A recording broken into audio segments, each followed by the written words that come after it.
Hello there, I am Andrea Sadler. Welcome to my YouTube channel.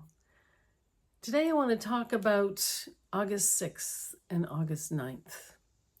August 6th is the date that Hiroshima bomb was dropped, and August 9th was the day that the bomb was dropped in Nagasaki. Many can argue that it was a way to end the war, but I disagree.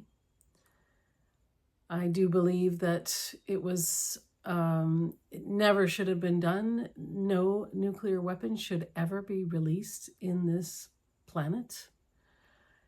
And ever since I was 21 years old, I'm now 63. Ever since I was 21 years old, I felt that I was in despair about what's happening on the planet, how humans are treating each other. And I had great anxiety that we would self-destruct if we continued on the trajectory that we were on. And so it began for me a quest to understand, how can we live in balance on this earth? And how can we create a better world in a more sustainable fashion? And I was guided to go to India because I wanted to learn how to meditate, how to become enlightened. So I went to India when I was 29, and I had a Kundalini awakening in a Vipassana retreat. And I also experienced my toroidal field, which is my electromagnetic field. So this began this journey of trying to understand who I am, why I'm here, what's the reason to be here on Earth. And what I discovered is that we have to have the peace within, that we have to create the change. We are the ones we've been waiting for. And I was inspired to make a documentary film called The Sacred Run, The Lotus and the Feather, which is a 55-minute documentary film that I'm showing on Wednesday, August 6th on Zoom. And it's about a 4,000-kilometer run across Japan that was organized by American Indian leader Dennis Banks. This began out of the tradition, the ancient tradition of running to carry a message. The indigenous people would carry messages from village to village, and they had runners that they would send off with prayers, and they would go from village to village to carry the messages. So in 1977, Dennis Banks, who had been in the Navy and stationed in Japan, and where he witnessed monks being beaten by the police. Dennis had a strong connection to Japan, and they started the run in 1977, where they went from Nagasaki and Hiroshima up to Hokkaido. And the year that I was living, I lived in Japan for 3 years, and while I was living there, I was looking for an idea of which to make a film about. And as soon as I saw in the Japan Times about this run for peace with indigenous people, I knew that it was the film I had to make. And I asked Spirit to guide every step of the way. And so it kind of started with, I did contact the Sacred Run office from the number in the newspaper, Japan Times. And they said, sorry, but Dennis is walking from Auschwitz to Japan with the monks for 9 months actually. And they didn't know when they could give him the message, but they would give him the message that I wanted to make this documentary film. And I was so naive back then. I just trusted that they would respond to me when they got a hold of Dennis. And so I began pre-production for the film, hoping that it would happen, but figuring out I had to start to raise money and get it organized. So if the answer was yes, then I would be ready. Well, I didn't hear from Dennis for 10 months or the Sacred Run office. And one night I had a dream that I was praying to the spirit of my friend Milton Altwasser, who actually died while he was making a film about faith. And he is one of the most luminous golden beings I've ever met in my life. He was an amazing filmmaker. We studied together at film in university in film production. And so in my dream, I was praying to him to help me make the film. And what I saw three little girls. One was telling a story to the other two, and the two were just completely captivated by the storytelling. And I thought, isn't it wonderful that children are telling stories rather than just playing video games? And then the next scene in the dream was three beanbag frogs. If anyone lived in the 1970s, they might have owned a beanbag frog. They were very popular back then. You could make them at home and everything. And I always had one, and I made a couple. And so these beanbag frogs in my dream I somehow knew they were given to me by Milton. And when the three girls were telling this, the one was telling the story, I had a knowing that Milton heard my prayer. Then these three beanbag frogs that he had given to me in the dream world came to life, and they started jumping around. And I knew that that was a sign that Milton heard my prayer.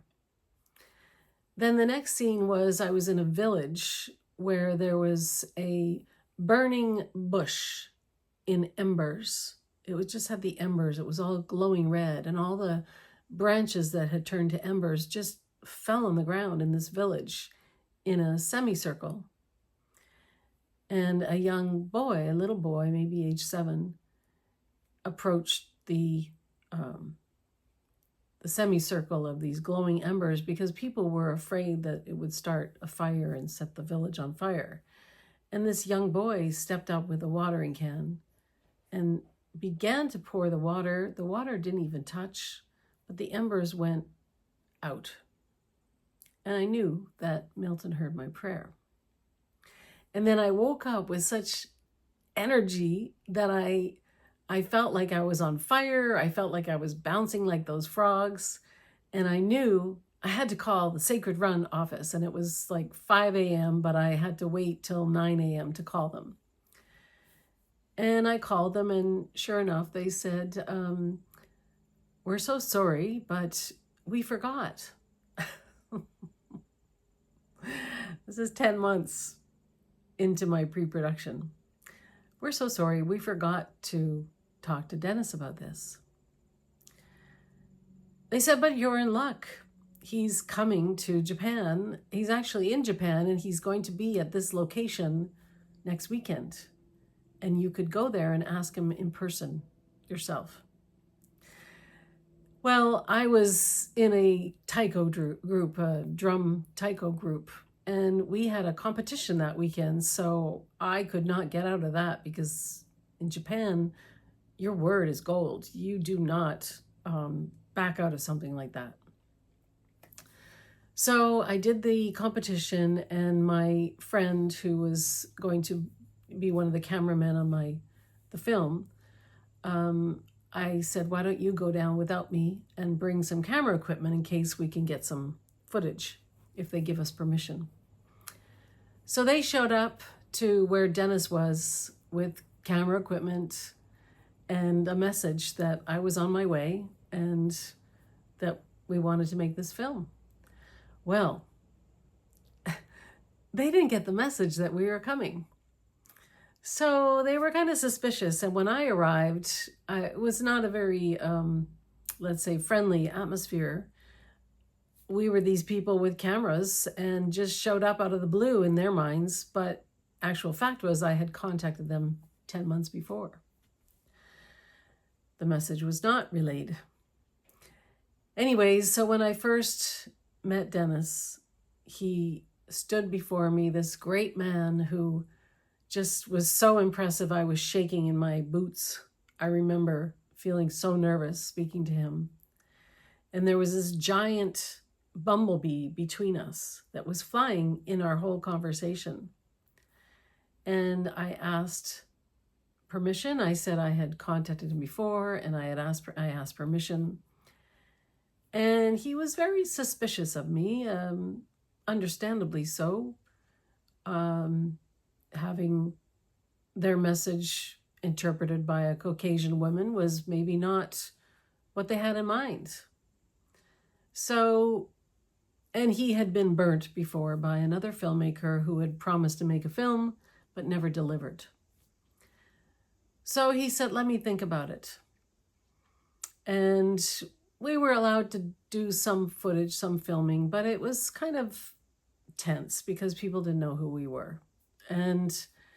But then on, I think it was in December, I finally received a letter confirming that I had permission to film The Sacred Run.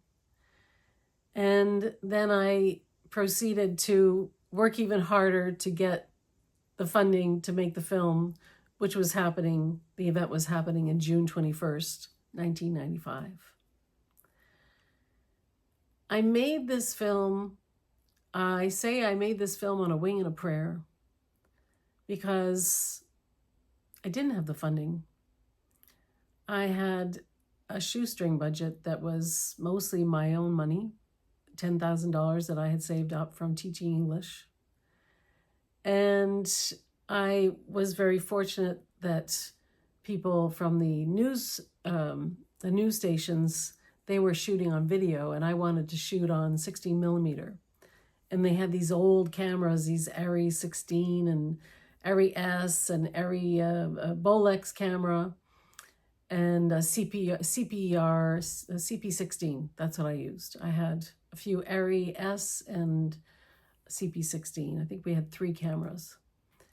They were very old. They kept breaking down. Oh, it was just really a shoestring budget. And the other thing, but they were happy to provide the cameras, and I was able to get 50 rolls of film from, it was from, not Kodak, it was from Fujifilm. And they had an office in Japan, and they donated 50 rolls of film, which meant that if you know anything about filmmaking, it meant that I had 10 minutes of footage. Each roll cost $100, and each roll was 100 feet, which meant 10 minutes of shooting. I had 10 minutes of film per day. But I just went with it because I thought, well, I don't want to make a talking heads film anyways. I want to make a film that's lyrical. I want to weave together images and treat it like a poem, like a moving poem or a piece of moving art, you know.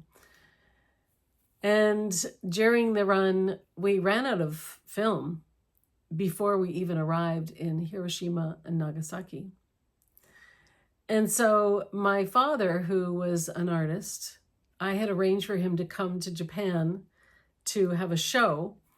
I don't know how I did this, but the month before I was ready to go on the Sacred Run, my father came over, and I organized a vernissage, exhibition at an art gallery for him. And he said to me, if I sell any paintings, Andrea, you can have 50% of what I sell for your film. So we were not all the way to Hiroshima and Nagasaki, and I ran out of film. So I called the art gallery to see if they sold any paintings. And they sold 3 paintings. So I said, please send $600 to Fujifilm. And I think we got 6 more rolls of film. $100 each. Yes, we got 6 more rolls of film to carry us into. That was in Kobe because there was an earthquake that happened, and the year of the run, and we went to Kobe to help out as much as we could. There was a branch run to Kobe, so I went with a branch run, and I got 6 rolls of film. I think I slept on a cardboard box that night because I was outdoor charging my batteries, and I was afraid somebody would steal them. So that I just remember sleeping outside on a cardboard box with my batteries charging. So this film truly is a labor of love. We were 80 people from 14 countries. We started in Hokkaido and we finished first. We went in Hiroshima, then we went to Nagasaki. Dennis became my friend, and it was one of the most life-transforming experiences I've ever had. Little did I know that finishing the filming of the run was just the beginning of my journey. I had to finish the film, and I had given up my job teaching English in Japan, and I had given up my house. So I had to get back to Canada to do the post-production. I had a grant from National Film Board to develop the film negative so I could edit on a Steenbeck, the old flatbed editing tables. But I had no money to get home because every cent I had was used for the film. But luckily I had a dear friend, Chingyo-san, who was an artist and a Buddhist, and he befriended me, and I went to see him after the film, and he said he had an address book that had beautiful abalone shell inlaid in this kind of hard case address book, and he pushed it across the table to me, and he said, "Koma-chan," which means trouble child. He said, "Me Buddha, you Buddha, river, flower, trees, everything is Buddha. Go back to Canada and make your movie and give it away, give it away, give it away. Share your message." And I opened the address book, and in it was $2,000 that enabled me to buy a ticket home. And I lived on that $2,000, until I could figure out getting work and everything. And then I also had a bunch of things that belonged to me, all my belongings. I had lived in Japan for 3 years, so I had a lot of things. And luckily, I couldn't afford to send them home. But fortunately, a friend of a friend of a friend happened to run a shipping container business, and he had some room in his shipping container that was going to Vancouver.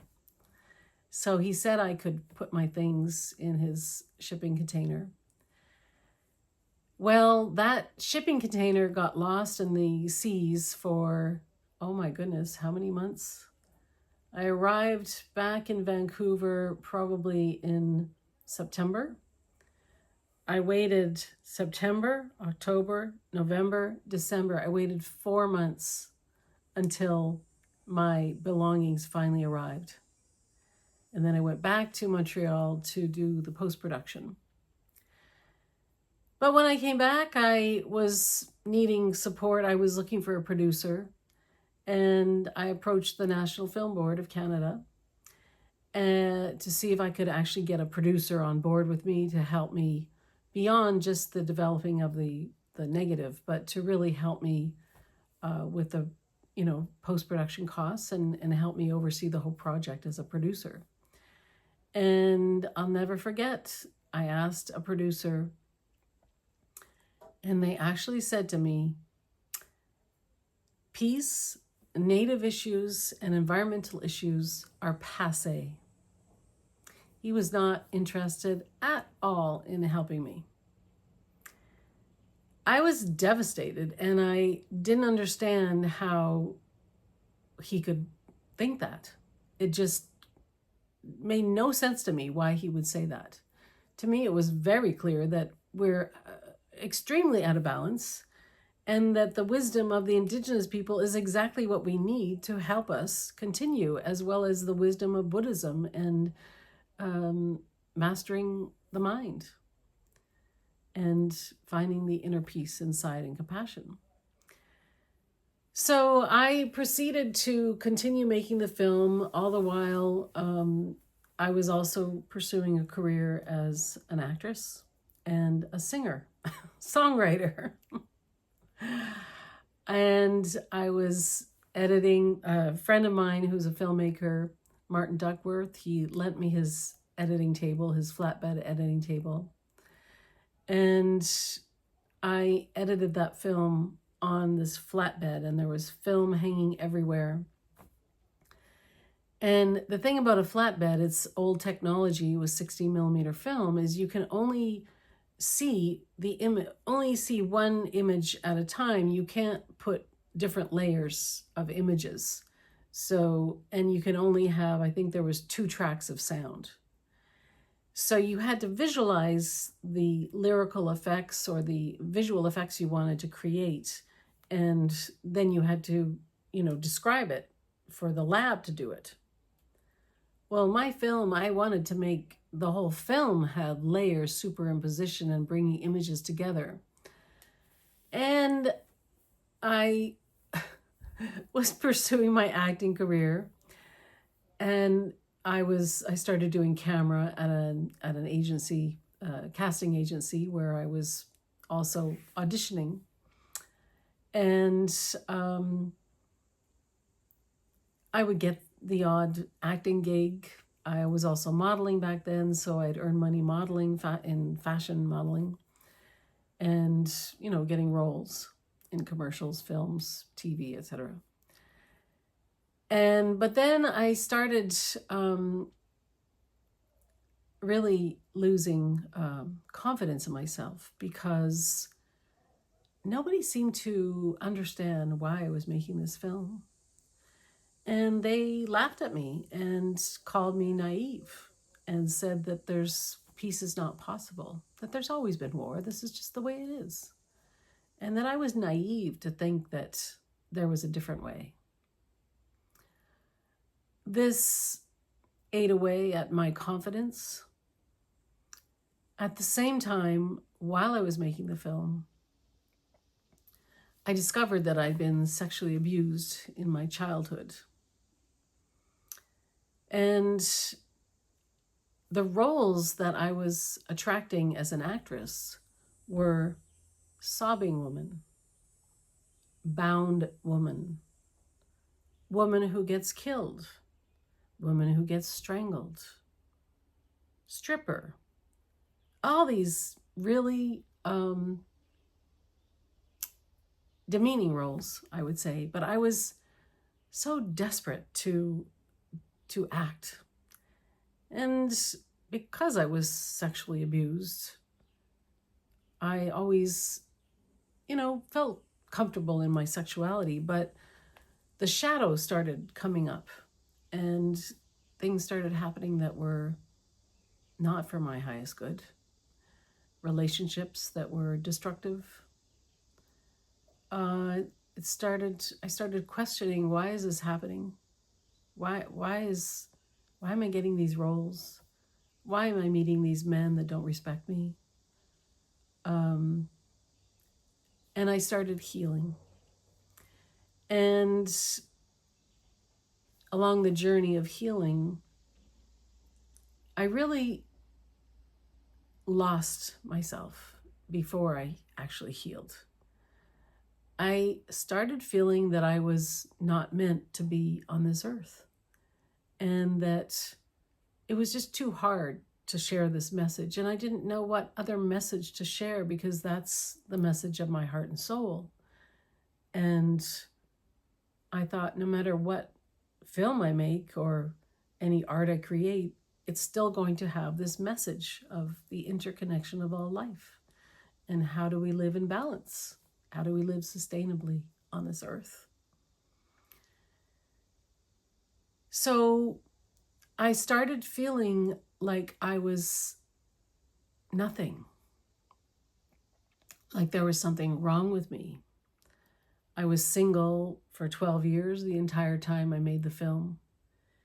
I thought I had something wrong with me, like deeply flawed. I don't have what it takes to succeed. I don't have what it takes to attract a partner. Something must be wrong with me. But I continued to heal. Thankfully, I met a shaman who helped me through guided journeys, which I now do as a transformational coach. It's how I help other people as well. I help my clients this way.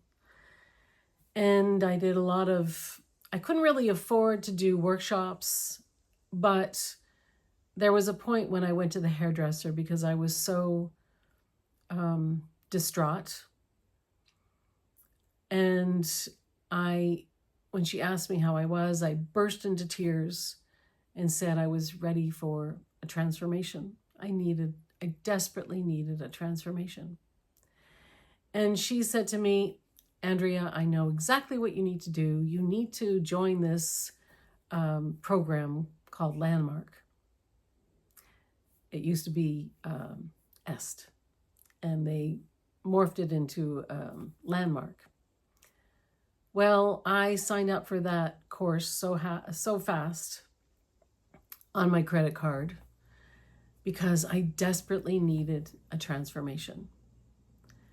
And I went to this course and I realized how much I was living a lie, believing that something was wrong with me, believing that I wasn't good enough, believing that just I didn't have what it took to succeed, to finish this film. And the course completely changed that for me. They offered an option of stepping into your possibility of who you are becoming and who do you stand for, not living in the old story of your past. And not only did I do that weekend intensive, but I joined the advanced weekend intensive. And then I joined the self-expression and leadership program for an entire year. And without that program, I honestly don't know if I could have finished the film. But I did. Because doing that program helped me remember who I am on a soul level. And something that really helped me was an insight of my own that I had, that it came to me that I originated as a spark from the union of my mother's egg and my father's sperm. And that spark was a spark of life that activated my growth. And then I became 2 cells and 3 cells and 4 cells and kept growing and growing until I became me and was born. And it really helped me remember that I was here for a reason. And I thought, well, if a tree was created, a fish was created, an Andrea was created, then I was meant to be here because I was a spark of God, spark of creation. And this message inside of me was meant to be shared because it's my message that I carry and the consciousness that I carry still. And I also, so this helped me remember that I was here for a reason. And I also went to see a psychic, an astrologer, and she said, Andrea, well, I said, I want to be an actress. I want to be a singer. I want to write. I want to make this film. I don't know what to focus on. I feel like I'm all over the place.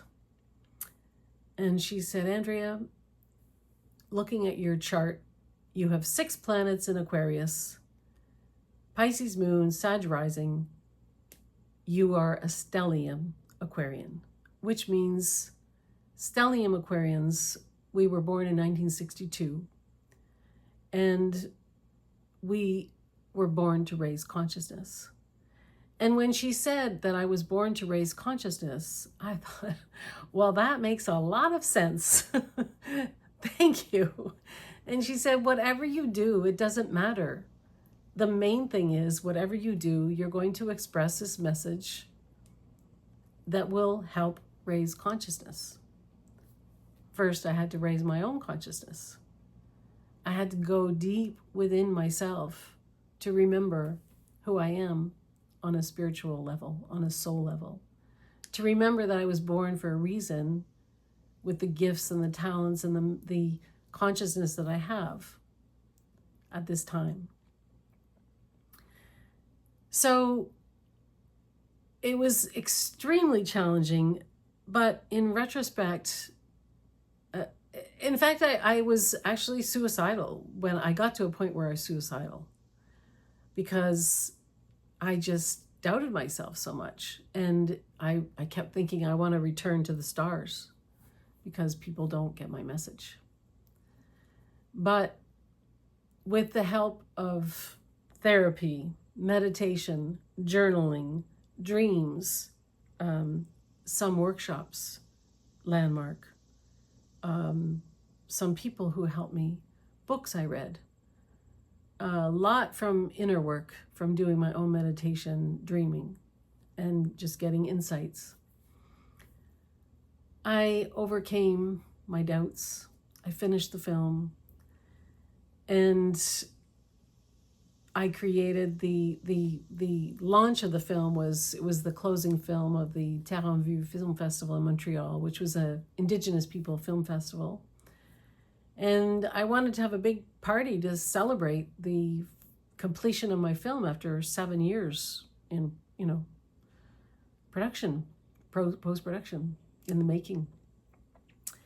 And they said, well, if you want to have a party, you have to organize it.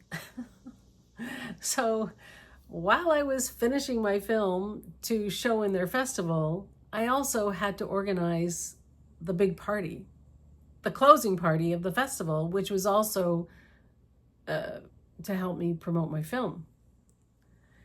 And so I showed the film on the last night, and then I invited everybody to come to this great big space in Montreal where I had a shakuhachi player, I had indigenous drummers, I had taiko drummers, I had indigenous singers. I spoke and shared my message that I stood for peace. And one of the visions that I was guided to do at this event was I was guided to invite people to stand in a circle. And there were 500 people at this event. And I thought, how am I going to get 500 people, many of whom just walked in off the street because it was a by donation event. And there were also, I had social justice tables, and organizations had set up tables. I had some food donated. I had a DJ. I showed the film again at the party in a separate room. It was just an extraordinary night. And I just thought, how am I going to get 500 people to stand in a circle? And what happened was truly a miracle. A woman sang, an indigenous woman sang on stage, and another indigenous woman, because this was the closing party for the Indigenous Peoples Festival, she led a spiral dance. And the whole 500 people ended up dancing in this spiral dance. And there were concentric circles of 500 people. This magically happened. But it took me standing in my possibility. And it took me having the courage to speak what I was doing. And it took me the whole journey of having to heal before I could step up to share this message. And so I continue to share this message because I'm being guided to share it, and because we are in a state in the world where nuclear war is a major threat right now. I thought we would be evolved beyond war when I made this film, oh my goodness, I shot it in 1995, so 30 years ago. It took me 7 years to make. Finished it in 2001. Pre-production was 94, I started. And I thought we'd be evolved into more peace, more light, more consciousness. And we have evolved. And I want people to remember we have evolved, but not to the level that I really hoped we would. And so I continue to show this film, and I feel a burning need to get it out more in schools and libraries and peace festivals, conferences, because when I made this film, there weren't really peace festivals. And when I tried to get this film with a distributor, they said they want films about war, not peace. So my film never really had big commercial distribution because it was kind of ahead of its time. Al Gore made Inconvenient Truth while my husband and I were courting, so I was kind of head in the clouds, in love with my husband, getting engaged to my husband. And then I got into domestic life with my husband for 20 years. And now I feel even more than ever, I have to get out there and share this message. And so I'm having a screening on Wednesday, August 6th, which is the day Hiroshima was bombed. And I invite you to come to the screening. And I also want to say out loud that if anybody knows where I could show this film, I would love to travel and present the film. And every time I present the film, I always invite a local indigenous person to share traditional teaching. They open the presentation with a blessing or a song or a prayer. And then I show the film, I speak a bit, and then after the film, we invite the audience to come and join us in a circle ceremony where we offer prayers and gratitude. And the indigenous person who I've invited from that local area shares some of their traditional teachings. So I just showed it in Mexico 3 times, and there was an indigenous man of Toltec and Mayan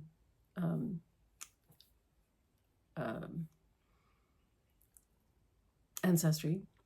And he grew up in learning traditional teachings. So he helped me with the presentation when I showed it in Mexico 3 times this year. So I hope you will join me. It's only $11 to join the Zoom screening. And you can register with the bit.ly link. And I will send you the Zoom and we will meet. I'll introduce the film, and after the film, we'll stay on for a Q&A. And if you would like me to present it anywhere, please contact me. And the other option, if you can't make it to the screening on August 6th, is you can download the film at any time from my website. It's only $4.99 to rent and $14.99 to download it. So please help me share this message that all life is interconnected and that all life is sacred. This is a call to all beings, all human beings who are remembering who they are. And to the light workers, to the star seeds, and to those who are doing the work in politics or in environment or in science or in teaching or in writing or however you help to raise awareness. My intention for this film is to inspire you. I ask Spirit to be a channel so that it would come from my heart to your heart. So I hope to see you on Wednesday, August 6th from 7:30 to 9:30 p.m. Eastern Time. And if you have any questions, you can always shoot me an email or contact me on Messenger or on LinkedIn. I'll have the information in the description box below. So namaste, and May all beings remember who they are, and may peace and love prevail. I also just wanted to offer for anybody who sees this video, I became a transformational coach, and I became a past life regressionist, a somatic breathwork facilitator, a Reiki master, and I'm also a tarot reader and psychic medium. So if anybody is struggling right now, my mission as a transformational coach and the other work I do with all the modalities that I use is to help support you to rise up, remember who you are in a heart and soul level. And if any part of you thinks there's something wrong with you, or that you're not enough, or that you want to go back to the stars like I did, please reach out to me, and I would love to offer you a free discovery call. And I also teach a 12-week chakra program called Activate, Align, Ascend for women. I also have an 8-week meditation program, which is very key for maintaining inner peace and equanimous mind. So if you're interested in that, or in booking me for any film presentation or to speak at your school or organization, I love to inspire. I love to help people heal, because I've been there. I know what it's like to have so much inside of you to express, but fear, lack of confidence, or self-doubt keeps you playing small. I also have a membership for women called the Luminous Dragonfly Society. And that's 3 points of meeting. We have a meditation intuition class on the first Tuesday of the month. Then we have a sister circle with a unique theme on the second Tuesday of the month. And then the third call is a group coaching call. I also have private clients for coaching. So please check out the Calendly link if you would like to book a discovery call with me. Let me help you. Let me guide you. I know how hard it is. I know what we're going through, and I know the despair in the state of the world, and I know how to transcend suffering. So let me help you. And when we work together, it's always a reciprocal relationship. So I also learn and grow from each of my clients. All right, hope to see you on Wednesday or in one of my programs. I'm also offering some free classes related to the chakras later in this month. So, and I also have a Facebook group for women called Dragonfly Sistership, which I put the link in. And in the new year, I'm going to be working with a man. We're creating a program for restoring the balance between the masculine and the feminine. So if you want to know more about that, I really want to have conversations where men and women come together so we can heal and create a better world, create the world we're all dreaming of. Because the old paradigm is falling away, and they're fighting very hard to keep control. But as we enter this 20 years of Pluto and Aquarius, I am 6th planet Aquarius. I can tell you, this is a huge transformation. We've left the Kali Yuga. We're ascending in consciousness. And we're also healing thousands of years of the patriarchy. So this is the work I do now to support people. So please reach out to me if you'd like to learn more. And all the best. Blessings to you all. Namaste.